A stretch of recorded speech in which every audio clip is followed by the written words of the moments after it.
hei hi pulim puya huan kong khania hei kan hnung khan leit la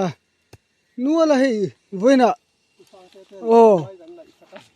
o hei voina pusang ale pum hing liana pisim hing liana an lo lai hei hlofa an la ringo tam private in ro an ti ro pui hle mai khotlang thloi tu ten han khiat sakula thahle mai hei abon dewa mi mal chung ko ringo ta hlofa ti chi pon ni lo